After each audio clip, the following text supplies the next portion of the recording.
خیرات گر سخن برگزیند همه، همان را گزیند که بیند همه. درود به همه شما بیننده های عزیز و ارجمند، کلی شوقمندان برنامه های اینتלקتوالی. ما باز هم روبروی شما هستیم در هفته نو با نشر تازه شو برنامه اینتלקتوالی میزون خیرات. در برنامه که سوال برای دریافتی کلمه پیشنهاد می‌گردد.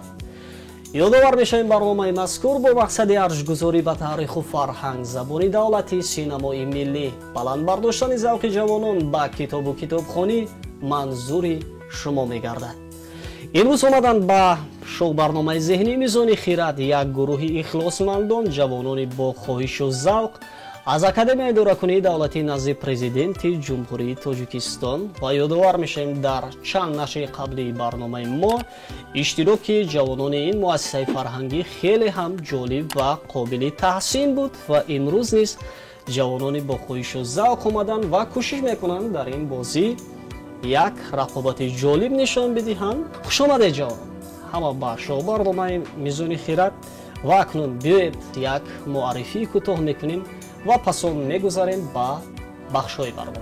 من مددخانوی امین و همه ما از یعنی اکادمی اداره‌کنی دولتی نزد پرزیدنت جمهوری تاجیکستان با اختصاص هیئت کادری هستیم و مقصد و مرام اساسی ما برای اشتراک در این یعنی برنامه این نشان دادن دانش خود، سویه دانش خود. میخواهیم که یعنی برای همگان اکادمی خود را معرفی سازیم. برنامه برای ما به نهایت پسند آمد. سبب در آن است که خب سوالهای به نهایت جالب دارد و از همین سبب با دیگر دوستانم تکلیف کردم که به این برنامه بیاییم، شرکت ورزیم، سویه دانش خود را بسنجیم. البته بسیار هم نشای خوب گفتند و فکر میکنیم که امروز برنامه ما با اشتراک چنین جوانان پیشاهنگ بیش از پیش خوب و جالب سپری خواهد شد و از بازی یکایک شما کلی بیننده های ما به شوق می آیند. بار دیگر خوش آمدید و فکر میکنیم که با بخش های برنامه ما یکایک شما شناس هستید، یعنی میدونید و حاجتی در اینجا دیگر باره ذکر کردن نیست. یعنی در مجموع ما 20 سوال در 3 بخش برنامه به شما پیشنهاد میکنیم. یعنی این برنامه هست که نفرانی اگر با سوال ها جواب درست پیشنهاد نمیکنند خوب کنجکاوی زیرا که با لیاقت خویش رو استفاده نمیبرند از برنامه اختصار میشوند، چون قاعده های مرکب هست در این برنامه. با یکایک شما ما برای موفقیت خواهان هستیم و بگذار طول بلندی کند و بهترین ها با دورهای گوناگون راه خط بگیرند. همینطور تماشابینان عزتمند ما دور اول شو برنامه ذهنی میزان خیرات را آغاز میکنیم.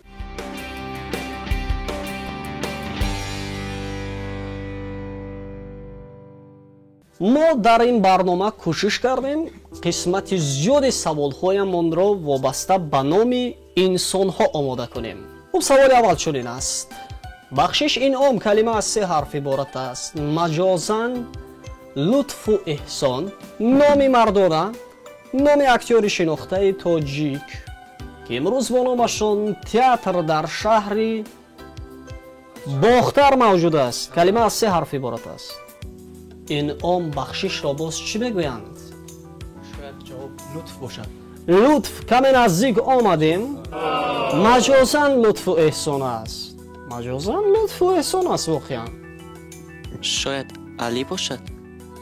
به همین مانند باز دیگر نام احیا گفتند اینجا. متاسفانه پیشه که در زیاده از 20 فیلم های تاجیکی ملکه بلند هنروریشان ظاهر گشته است، چی در تئاتر تاجیک چی بیرون از کشور نیز شهرتشان سرتاسری بود. در درامای ملت یکی از نقش‌های اساسی را آفریدند. عیسی عبدالرشید.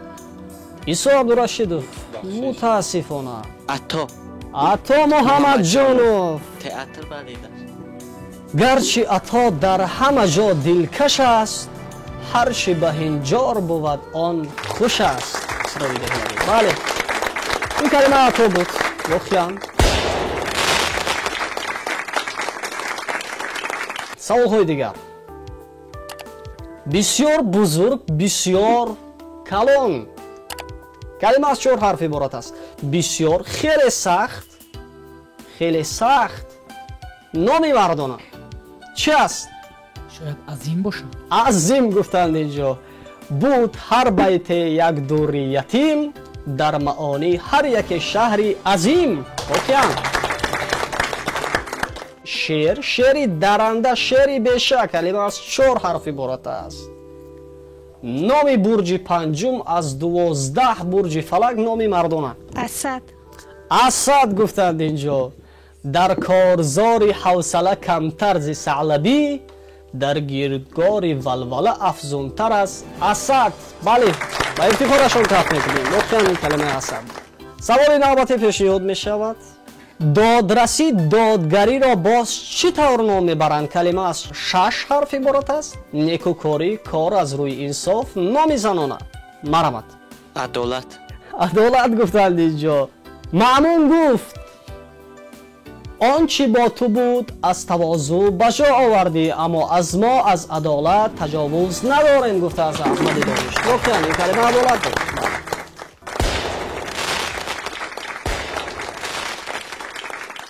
در حقیقت هم اشتراکچیان ما خیلی فعال هستند. سوال های نوبتی. شریفتر، بزرگتر، مبارک کلمه از 5 حرف عبارت است با ایلوه سوفیکسی ای پولیتیلا. نام مردانه. شریفی شاید باشد. با ایلوه سوفیکسی ای گفت پولیتیلا می شده است. نام مردانه هستون. شریف باشد. کمی نزدیک اومدیم. باز انسان بزرگتر هستون نسبت دیگر. رحیم. امین کمی نزدیک اومدیم. امیری متاسفانه انسان نجیب است. کدومشون مبارک است؟ اشرف میگفتند آخر. کش و تازه زان منزلی اشرفم، دل از بوی پیراهنی یوسفم. اوکی، کلمه اشرف. دو اشتراکچی ما الکی انتخاب شدند در دوره دوم و اکنون مانده است یک اشتراکچی دیگر تا ما از میان 5 اشتراکچی دیگرمان انتخاب کنیم. اشراف، اعیان، بزرگان را چنین نام میگرفتند. کلمه از 6 حرف عبارت است. دولتمندان، منصبداران. نام مردانه. عارفان. متاسفانه انسان‌های اشرافی هستند اونها. آخر بزرگان را نیز چنین نام میگرفتند. دولتمندان، منصبداران را نیز میگفتند که آنها با قدرت، با توانمندیشان، با اون منصبشان، با داراییشان همین گونه هستند. آخر پس اونها چی نام داشتند؟ خادمان دربار. متاسفانه نامی مردانه است. نامی است که فکر میکنم در شرایط امروزه اکثریت چنین نام دارند. جوان پسران. اربابان. کمی نزدیک آمدید شما اربابان، ولی عموما این کلمه رو خاصی بزرگان میدونستند. اون نفرانی که با سلیقه بلندی دانششان تفاوتی کلی داشتند. اشرافان باشد. ما گفتیم اشراف و عموما عظیمان باشد. عظیمان. متاسفانه اکابیر. بسی نشستم من با اکابیر و اعیان، بیازمودمشان آشکار و پنهانی. کلمه اکابیر بود. عظیمتر، بزرگتر، کلانتر کلمه از 5 حرف عبارت است. نام مردانه. کبیر. متاسفانه عظیمتر، بزرگتر، کلانتر رو چی بگویند؟ جسور گفتن. متاسفانه آخی.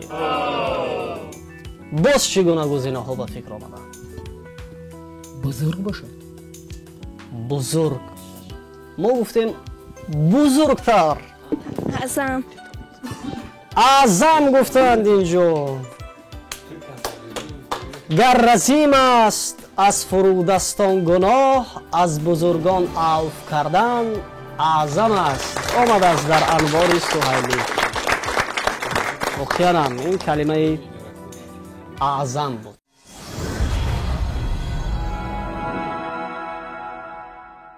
همینطور تماشابینان عزتمند، دوری دویم شو برنامه ذهنی میزانی خیرات با انجام رسید و چگونه که شاهد بودید در میان جوانان ما یک بازی شفاف بود، یک بازی جالب بود. همگی کوشش کردند تا در این برنامه باقی بمانند و بیش از پیش فعال بودند، فکرهای خویش را سر سوالها منظور میکردند. ولی چی کنیم که این برنامه است و باید از 7 نفری که در اینجا باشد ما فقط 3 نفر رو انتخاب کنیم.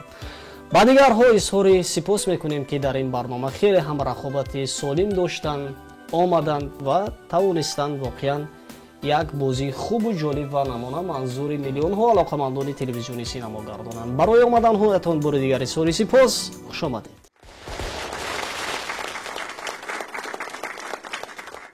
دوستان عزیز، همینطور آمدیم به دور دوم شو برنامه ذهنی میزانی خیرات و 3 اشتراکچی رو که در دور اولی برنامه نسبت دیگر هم توی اون بازی خوبتر داشتن انتخاب نمودیم و اکنون فرصتی است که با اونها شناس شویم. مرحمت خود رو شناس کنیم. من فرزانه قابل، دانشجوی کورس دوم باشم. این زمان تحصیل ها چگونه است؟ خوبم تحصیل. باباوی خوب و علا خونده ایستاده؟ ها. بله. با اشتراکچی دیگر شناس میشویم. مرحمت. نکروز سعیدوف هستم، دانشجوی کورس دوم فاکولته اداره‌کنی دولتی اکادمی اداره‌کنی دولتی نزد پرزیدنت جمهوری تاجیکستان. بسیار خوب. نکروز و چگونه بود انتخاب کردن این مؤسسه فرهنگی؟ من از همون خوردی میخواستم که یعنی همچون کارمند حکومت شوم و به همین خاطر وقتی که در صنف 7 تحصیل میکنم دیدم که دانشکده بود. به همین خاطر من همه اختصاصایی که گرفتم همین دانشکده اداره‌کنی نزد پرزیدنت بود و امروز نیست این درگاهی علم و ادب یعنی که اکادمی اداره‌کنی دولتی نزد پرزیدنت جمهوری تاجیکستان میباشد. تحصیلم نیست خوب رفته ساده است، بابای خوب اعلی. خوشبختی همین زندگی در همین میباشد که در بهترین جای مؤسسه عالی کشور تحصیل نموده ایستادم. برای شما در کسب علم و رسیدن به موفقیت های نو به نوع علمی موفقیت ها خواهان هستید. نکروز و با اشتراکچی سیم شروع کنید. من شمس‌الدین زاده زینب، دانشجوی کورس دوم میباشم. خب زینب، تحصیل ها چگونه پس سر میشه؟ در این یا آن آزمون ها اشتراک ورزیدید یا نه؟ نه یعنی اولا فرصت نشد. در مقطع در آزمون ها اشتراک ورزیدم. آزمون های فنی اسامی تاریخ و حقوق. اما چون به دانشگاه اومدید دلکه دیگر اشتراک نمیکنید. ولی در آینده هست نقشه ها که در آزمون های سطح جمهوری اشتراک بورزید. برای همه شما، برای 3 اشتراکچی همون که واقعا در دوره اول بازی خوب داشتن برای موفقیت خواهان هستیم، هم با زینب، نکروز و با فرزانه بانو. با یادآور میشیم در دوره دوم با یکی شما ما 3 سوال پیشنهاد میکنیم و هر نفری که با مقدار زیادی سوال ها پاسخ درست پیشنهاد میگرداند اشتراکچی دوره سوم برنامه میشود و در دوره دوم برنامه همزمان شما امکان دارید جهت فکر کردن با هر یک سوال 10 ثانیه وقت رو نیز به کار ببرید.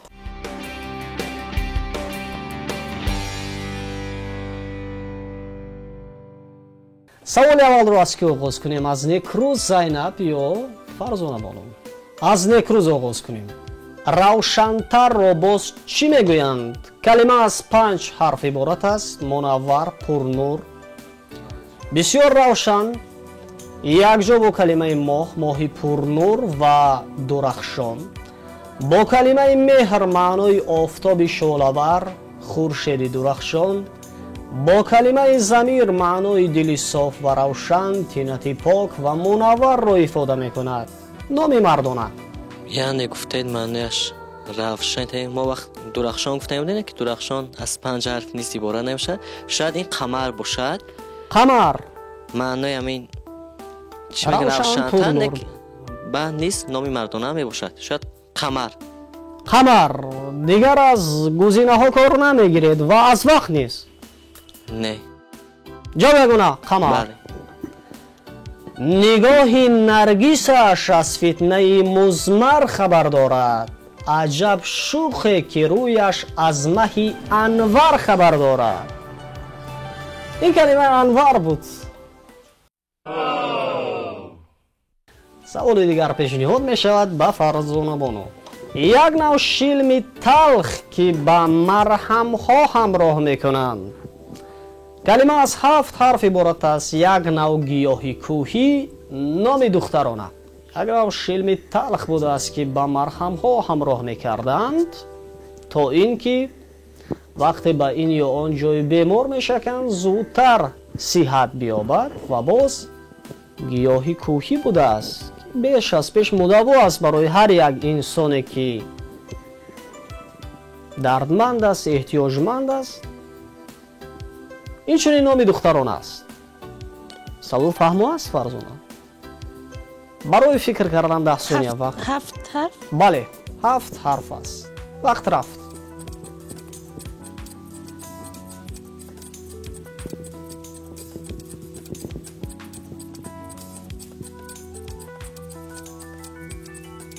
ریحان نام دخترانه.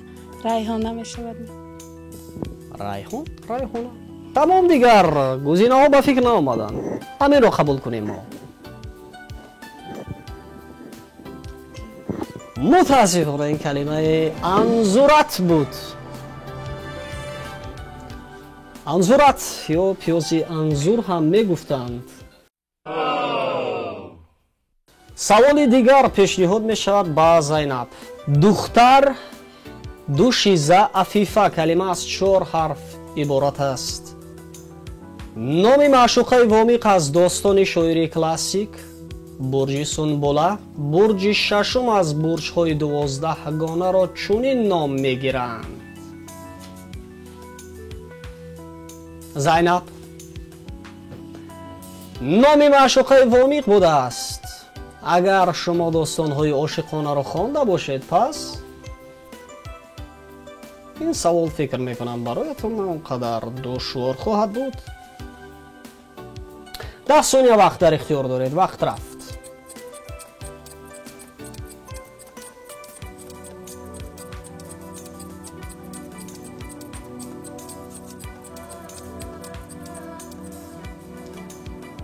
وقت به انجام رسید.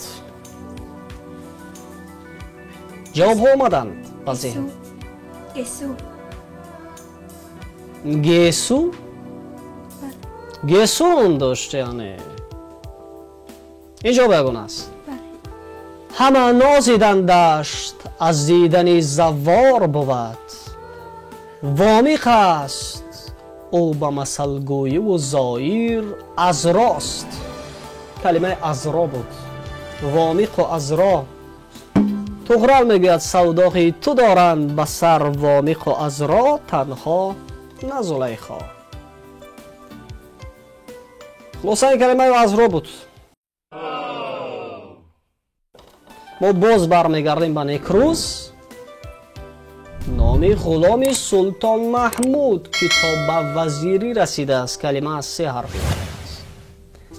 دانش خوب داشت و حاضر جواب بود. образи адабӣ дар адабиёт ва фолклор. номи ғуломи султон маҳмуд чӣ буд? ба сардори худ аз сидқ чун хидмат мекард, ба мансаби вазирӣ расид ин нафар. 10 сония вақт дар ихтиёр доред. вақт рафт.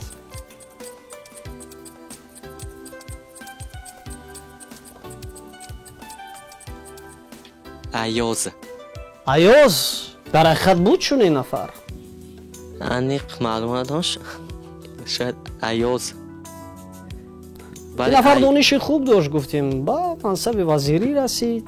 бале, яъне аз адабиёт баҳстем ки ба ҳамин дониши хубаш ҳамун кирдорҳои инсонии хуб дошт, ба ҳамин хотир ӯро шоҳ та ҳамун дараҷаи болоро мебарад ва ин инсони заминӣ буд. айёз. ҷавоби ягона айёз аст. бале. тағйир намедиҳем дигар. не, айёз.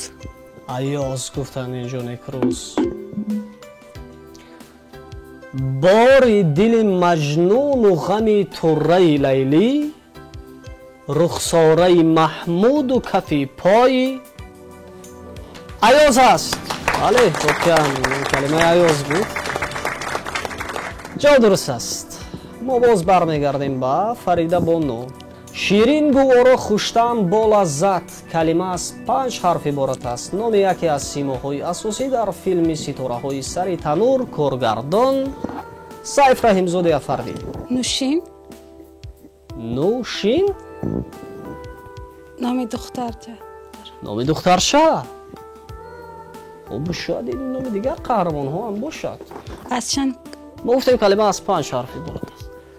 شیرین گوارا خوشتم رو چی میگویند؟ نوشین. یعنی نوشین؟ نوشین. تمام دیگر گزینه ها نیست با فکر. همین رو ما قبول کنیم.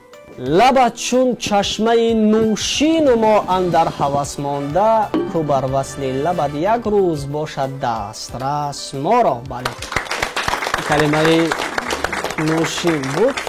کیان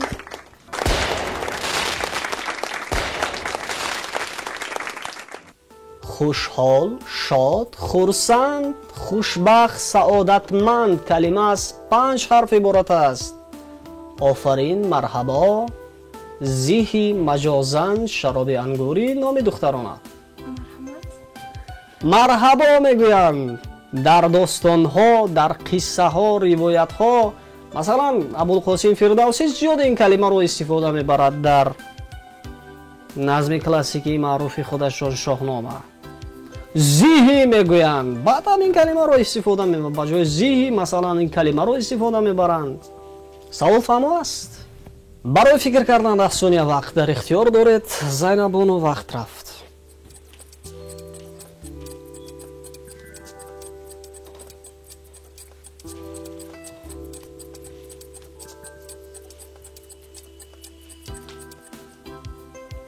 وقت به انجام رسید زینب. جواب هست یا نه؟ جواب ندارند و خیر. کشاده دلان را بود بختیار انوشه کسی کو بود بردبار. خلاصه این کلمه انوشه بود. سوالی دیگر اکنون پیشنهاد می شود با نیکروز. سوال چنین است نیکروز. قهرمان معروف شاهنامه سیاووش با حیله و نیرنگ های کدام قهرمان شاهنامه به خطر رسانیده می شود؟ کلمه از 8 حرف عبارت است. 3 نفر برادر افراسیاب بود.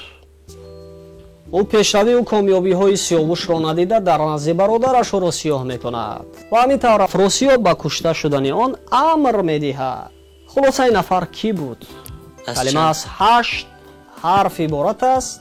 حتی گفته می شود که در دیوارنگاره های پنجکینت باستانی نیز باستانشناسان لوحه را پیدا نمودند که در آن جوان زیبای به قتل رسیده و نوحه‌گرانی در گرد او جمع شده تصویر یافتند. دانشمندان سیاووش بودن این جوان را با دلیل های رد نشونده اثبات کردند. یعنی مرگ سیاووش بسیار دردآور، بسیار حزین و بسیار باعث اندوهی چند ساله یا حتی اگر خطا نکنیم چند عصره مردمان بود که حتی در لوحه های شهرها را گذاشته بودند. در دیوار نگاره ها آن را نقش میکردند. همین نامش پیداست مشکل است کمتر. خلاصه تا به آخر نمی آید جواب. بله متاسفانه یک روز جواب گفتن نتوانستند. این کلمه گرسیوز بود. خب ما یک کمی از نام ها بیرون میبرایم و سوال دیگر میگیم. عمودی آهنین کوپل یک نوع جنگافزار پیشینه دسته‌دار سرکلوله که مانند میخچه برجستگی ها دارد. اگر شما فیلمی تور را دیده باشید قهرمان نقش اساسی همین گونه عمودی آهنین را در دست دارند و در گذشته پهلوانان ما نیز داشتند در قصه و روایت ها عموما. همین عمودی آهنین را چی میگفتند؟ گرز. یعنی کوپال را گرز میگویند. یعنی هنگامی که با اژدها روبرو میشدند از آن استفاده میبردند یا با هر گونه درنده ها. خلاصه این کدام کلمه است؟ گرز. ما تغییر نمیدهیم دیگر.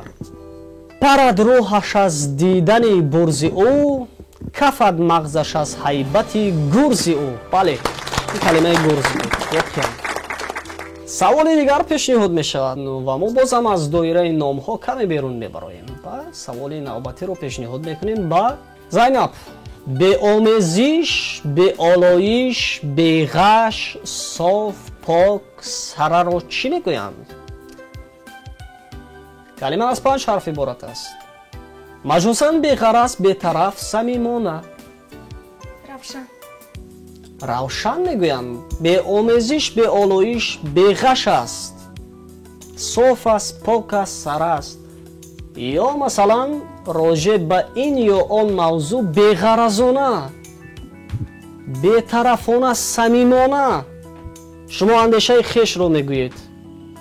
нигоҳ намекунед ки ин нафар дӯстатон масалан фарзонабону аст. бевосита мавзӯъро кушода эълон мекунед ва агар фарзона гунаҳгор ҳам ки бошанд, шумо беғаразона мегӯед ки ӯ гунаҳгор аст. охир анаминро чӣ мегӯянд? охир 10 сония вақт дар ихтиёр доред. вақт рафт.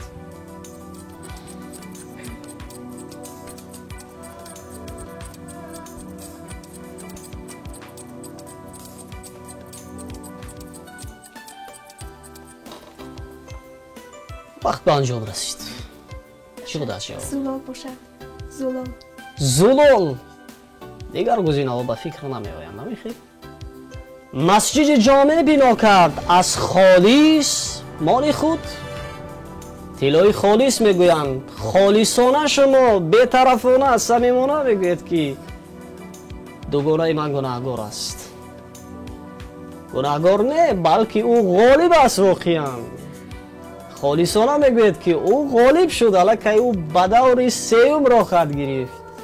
бале дӯстони иззатманд, дар ин тавр шоу барномаи зеҳнии мизони хират даври дуюми барномаи мо ба анҷом расид ва чӣ гунае ки шоҳид будед, мо дар миёни се иштирокчиамон се саволӣ пешниҳод кардем ва ҳамин тавр фарзонабону бо бартарии комили хеш ба даври сеюми барнома роҳ хоҳад гирифтанд.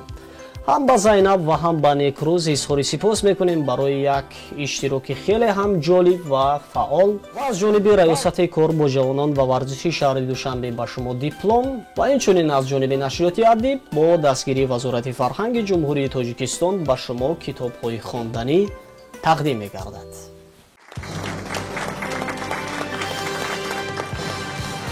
хуб, Некрӯз ва Зайнаб, фикр мекунам як рақобати солим ва ҷолиб буд имрӯз барномае ки пешниҳоди бинандаҳо гардид ва чӣ кунем ки бояд танҳо мо як ғолибро инҷо маълум мекардем ва ин кас ҳам интихоб шуданд дӯсти шумо Фарзонабону. ва акнун чӣ гуна андешаҳо ҳаст роҷеъ ба бозии имрӯза? марамат, андешаҳоятонро кӯтоҳ баён мекардед. воқеан барномае ки имрӯз шуда гузашт хеле холисона ва шаффофона низ мегузарад ва аҷибтараш дар ин бошад ки саволҳо ҷолиб ҳастанд дар баробари он ки вақте ки аз ҷониби шумо низ ба мо савол дода мешавад ба чандин паҳлӯҳо моро мефаҳмонед, яъне ки ҳамон гӯем ки чандин синонимаву калимаҳои ҳамонанди онро низ мегӯед ки то мо аниқ қисса ҷавобро низ гӯем ва миннатдории худро аввалан ба муассисаи давлатии телевизиони синемо мерасонам ки чунин барномаҳоро яъне мегузаронад. ин барномаҳо дониши моро сайқал дода вақте ки мо имрӯз як савол ё чандин саволҳоро намефаҳмем, боз бештар мерем аз китобҳо низ мехонем. ба дӯсти азизи худ ки ба даври сеюм роҳ гирифтанд муваффақиятро хоҳон мебошам. бале, беҳтарин таманниёт карданд инҷо. Некрӯз ва Зайнабону чӣ мегӯянд? марамат. ман бисёр хушҳолам ки дар ин барнома иштирок кардам. ин барномаро тариқи Оина Нерихун медидам ва бисёр орзу доштам ки дар ин барнома иштирок кунам. имрӯз рӯзи хушбахти ман аст ки дар ин барнома иштирок кардам ва роҳафтода нестам ки ба даври сеюм нагузаштам ва ман ҳамкурсони худро ба ин барнома даъват мекунам, чунки бисёр барномаи ҷолиб ва саволҳои ҷолиб аст. ташаккур мекунем ба ҳар дуи шумо ки бисёр самимӣ ва бо завқи баланд дар ин барнома иштироки фаъолона кардед ва боварӣ дорем чунин иштирок, чунин пешоҳангӣ бозам аз тарафи шумо дар дигар нашрҳои баъдии барнома низ хеле саривақтӣ ва хеле ҳам диданӣ хоҳад буд و فکر میکنم که شما با هیئت دیگر دوستانتان بار دیگر هم میآیید و در چنین برنامه ها اشتراک فعالانه میکنید. برای آمدن هایتان اظهار سپاس. خوش آمدید.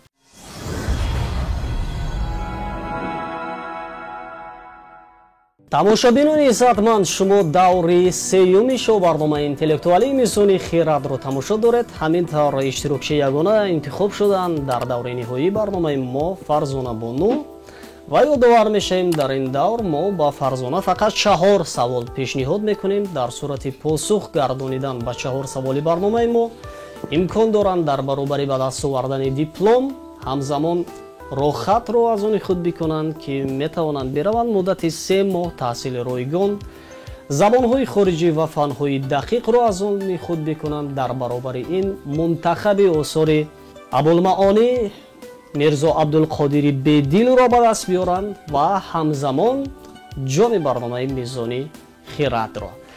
ба Фарзона Бону барор мехоҳем. саволи аввал чунин аст. Фарзона: одамони некукор, солиҳон ва тақводоронро чӣ мегӯянд? калима аз 5 ҳарф иборат аст. номи мардона. одамоне ҳастанд ки накукор ҳастанд. онҳо ба нафъи ҷомеа хидмат мекунанд. дилашон барои пешрафти ҷомеа, барои ободии сарзамин месӯзад. барои фикр кардан шумо 10 сония вақт дар ихтиёр доред. вақт рафт.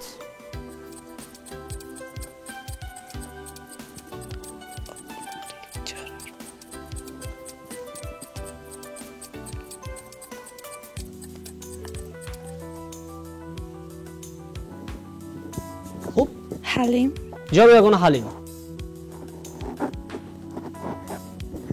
ҳалим: ای عادت تو خوبتر از صورت مردم، ای خاطر تو پاکتر از طاعت ابرار. طاعت صالحان، خاطر تو پاکتر از طاعت صالحان و پاک وجدانان و تقواداران میگن. سوال نوبتی: وائس قصه‌گوی کلمه از 5 حرف عبارت است. ناقل یعنی نقل کننده، حکایت کننده. بعض بانوان چنین نام را دارند. کلمه از 5 حرف عبارت است. وایس بازگو، نقل کننده. دیگه کدام نام است خیر؟ یادآور میشیم امروز در شو برنامه ذهنی میزانی خیرات قسمت زیادی سوال‌های برنامه ما با نام‌ها علاقه‌مندی دارد. 10 ثانیه وقت در اختیار دارید. وقت رفت.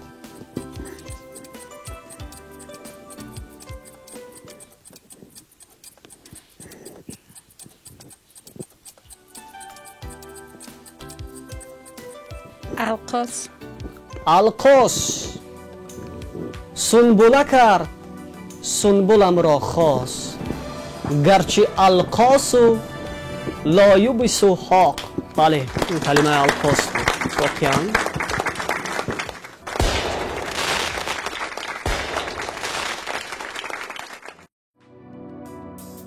واحد فرد، نفر، یگانه، یکه کلمه از 4 حرف عبارت است. یک را باز چی میگویند؟ نام مردانه.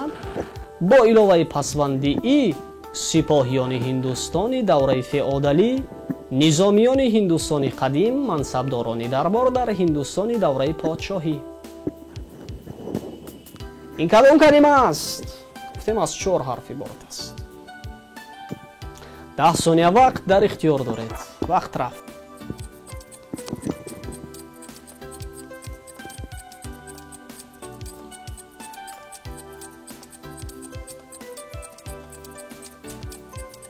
خلاصه وقت به انجام رسید. فرزانه جواب نیست.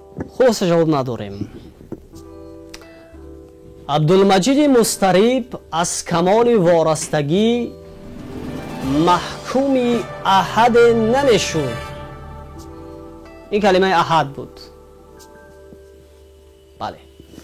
سوال آخرین: جمع کلمه خورخور را چی میگویند؟ کلمه از 5 حرف عبارت است. نام مردانه. خورخور است آخر. خورخور. جواب نیست. متاسفانه نام مردانه این کلمه احرار بود.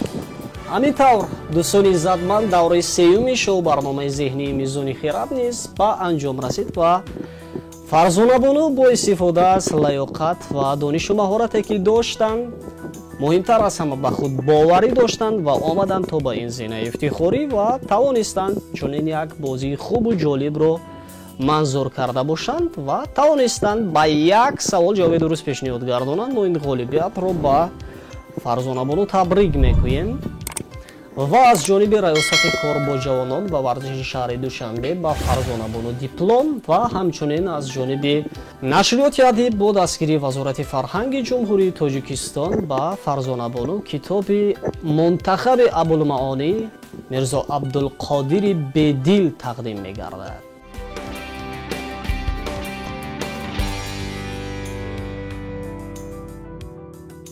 хуб, фарзонабону омадед то ба ин зинаи ифтихорӣ ва ғолиб ҳам шудед ва акнун чӣ гуна таассурот аст, чӣ гуна андешаҳо аст роҷеъ ба бозии имрӯза? Маравад. از اینکه در این برنامه غالب شدم بسیار خوشنود گشتم و به همه دوستانم توصیه میدهم که آمده دانش خود را در این برنامه سنجند. бисёр хуб, бисёр самимӣ гуфтанд фарзонабону ва бори дигар мо ба шумо ин ғолибиятро табрик мекунем ва боварӣ дорем ки боз ҳам дар барномаҳои дигар меоед ва чунин иштироки хубу ҷолиб мекунед. хушомадед. ҳамин тавр дӯстони иззатманд омадем ба саволи тамошобин. савол чунин аст: як навъи андоз ки аз боғу токзор, кишти юнучқа, полезӣ ва обчакорӣ гирифта мешуд. калима аз 8 ҳарф иборат аст. он ба тариқи пулӣ ё ба тариқи мол ситонида мешуд. се яки ҳосил барои ин намуди андоз сарф мегашт. ҳангоми мухча бастани дарахтон, яъне қатъи назар аз миқдори ҳақиқии ҳосил, он муайян карда мешуд. дар ин маврид то гирифтани ҳосил чӣ офат рух медод, чӣ гуна ҳосил ба каф меомад, эътибор надошт. калима аз 8 ҳарф иборат аст. нафароне ки аввалин мешаванд ва ҷавоби саволро ба муассисаи давлатии телевизиони синамо тариқи рақамҳое ки айни замон дар экранҳои шумо намудор аст пешниҳод мекунанд, онҳоро туҳфа интизор аст. дар ҳамин ҷо барномаи мо ба поён мерасад. то дидори нав, сиҳатманду пирӯз бимонед. хайр.